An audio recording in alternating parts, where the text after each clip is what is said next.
Leo, you were a player in the 20s, 30s, managed in the 40s, 50s, 60s, and 70s. You've come in contact with just about everybody who ever played the game, and your book is filled with interesting names and anecdotes, and I wish we had time to go into all of them. Rather than dwell on any particular anecdotes, I'd like to throw you a few names along the way. All right. And have you recall whatever comes to your mind about those people. And one of the first names that came into play with your career was Rabbit Moranville. Rabbit Moranville lived on the same street I did in Massachusetts, in West Springfield, Massachusetts.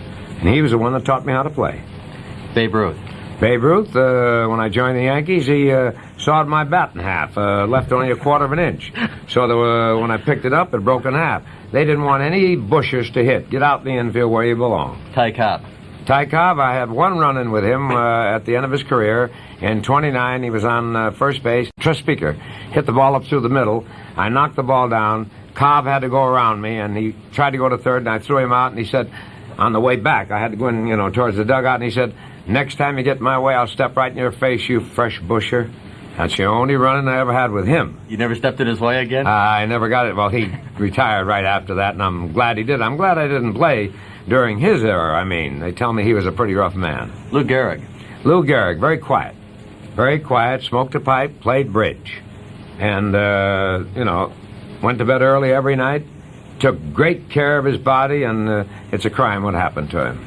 Gehrig and Ruth didn't talk to each other much, did they? Brad, I wouldn't say that they didn't talk. I think they needled one another. Ruth used to needle Gehrig. Gehrig would get in front by 5 or 6, 7, 10 home runs, and Babe would rib him and say, well, I'll see you later, son, and when it's all over, you'll be below me, and it always happened that way. He always passed him. Dizzy Dean. Dizzy Dean, one of the greats of all time. I mean, now you're talking about fellas that come to play. He come to play. You dig in on him, like they do at home plate, make a hole, time, dig in. He used to fold his arms and watch you. And then when you got through, he'd say, you comfortable? Get a shovel and send for the groundkeeper, because I'm going to bury you right there.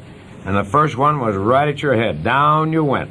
And then you stepped in there lightly. He said, that's better. Willie Mays. Willie Mays, best ball player I've ever seen in my life. I first remember baseball is being introduced to Leo Durocher on a Friday night in Philadelphia.